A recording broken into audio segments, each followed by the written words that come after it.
Assalamualaikum warahmatullahi wabarakatuh. Hari ini kita mau belajar tematik, tema 3, subtema 2, pembelajaran 4 dan 5. Nah, pada pertemuan sebelumnya kamu telah belajar tentang penemu jam. Salah satu manfaat dari penemuan jam adalah membantu kita disiplin terhadap waktu. Bagaimana dengan kamu? Apakah kamu sudah disiplin waktu? Nah, disiplin waktu juga termasuk waktu pengumpulan tugas, Nak. Kalau pengumpulan tugasnya datang tepat waktu, itu berarti sudah disiplin waktu. Terus juga mengumpulkannya juga nggak ada yang ketinggalan, itu juga termasuk sudah disiplin waktu. Ayo kita balik lagi ke teksnya. Pernahkah kamu datang terlambat ke sekolah? Jika tidak pernah, kamu dapat menceritakan pengalaman datang terlambat pada saat bertemu teman dan lain-lain. Tulislah pengalamanmu datang terlambat ke sekolah. Nah, kalau misalnya nggak pernah terlambat datang ke sekolah, kayak misalnya kalian pernah telat janjian sama orang, itu bisa, boleh. Kapan kamu terlambat datang ke sekolah? Misalnya, kapan tuh, masih inget nggak tuh? Sekitar 3 bulan yang lalu atau 2 bulan yang lalu, seinget-ingetnya. Mengapa kamu terlambat? Kenapa? Coba alasannya di situ. Siapa saja yang kamu rugikan saat kamu terlambat? Siapa aja tuh yang rugi? Apakah ibu juga rugi?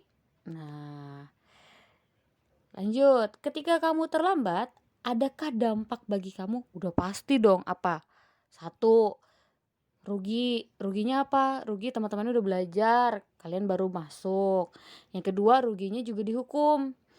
Apakah ketika kamu terlambat, kamu sudah mengambil hak temanmu untuk belajar dengan nyaman? Udah pasti kamu mengambil haknya teman kamu. Orang ibu gurunya juga lagi ngejelasin, terus kamu tiba-tiba ketok-ketok, "Assalamualaikum." Nah, ibunya jadi ngurusin kamu dulu kan, nanyain dulu, terus kalian harus yang terlambat harus minta maaf dulu sama teman-temannya. Berapa banyak waktu coba kalau misalnya buat kayak gitu? Apakah ketika kamu terlambat, kamu sudah mengambil hak gurumu untuk mengajar dengan nyaman? Nah, iya, kenapa? Karena ketika sedang mengajar, ketika kamu datang, harus apa? Harus tanyain kamu dulu kan tadi, kenapa terlambat?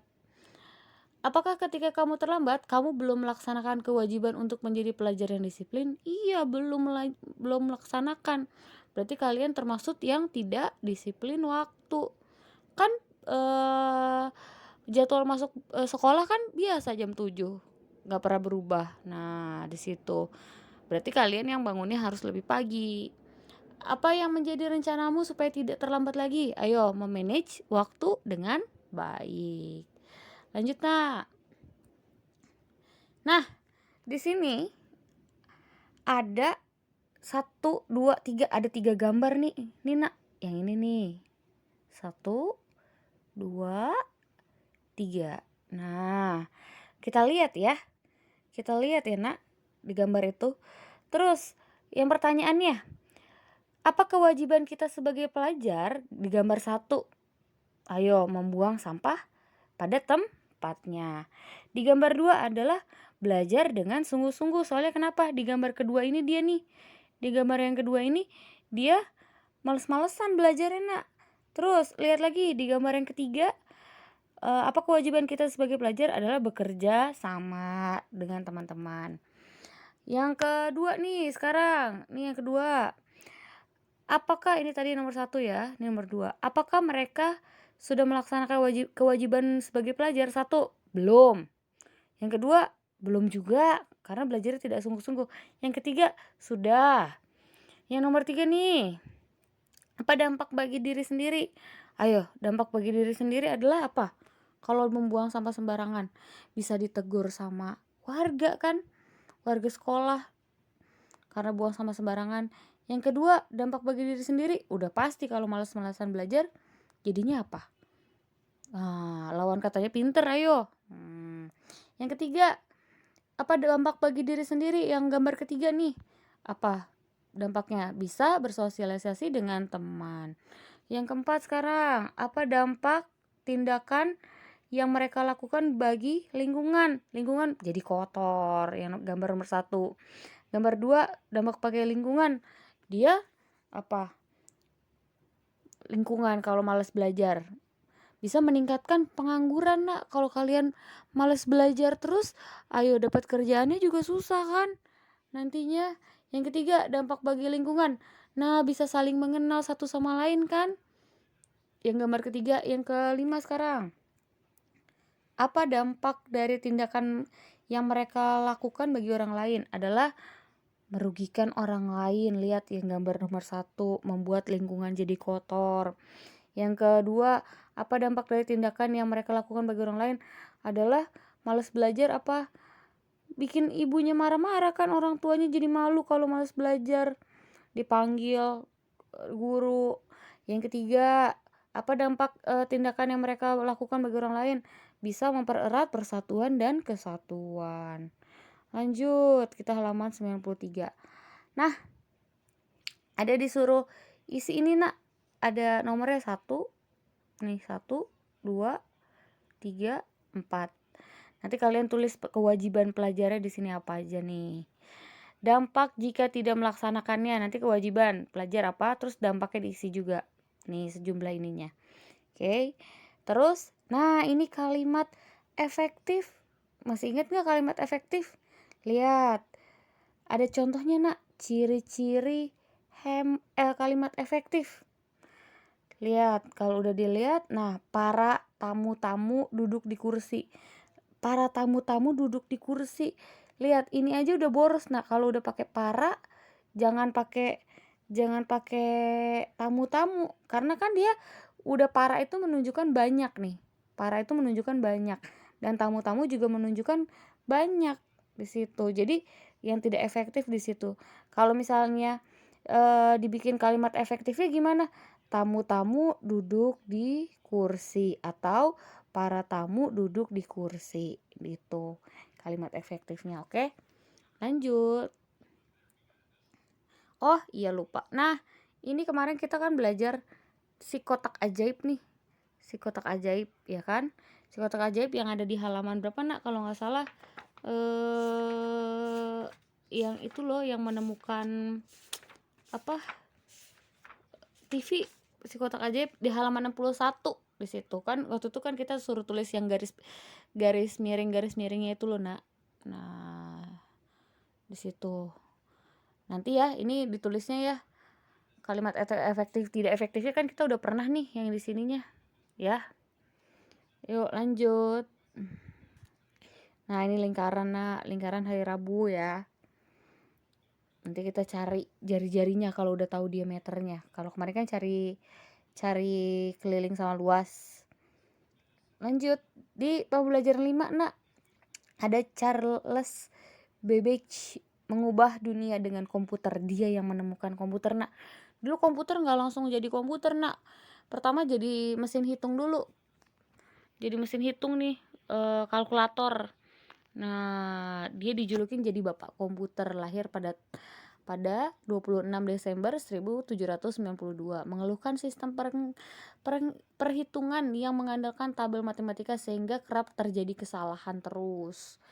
Babbage ingin mengubah sistem penghitungan tersebut melalui sistem mekanik untuk menekan kemungkinan terjadi kesalahan hitung.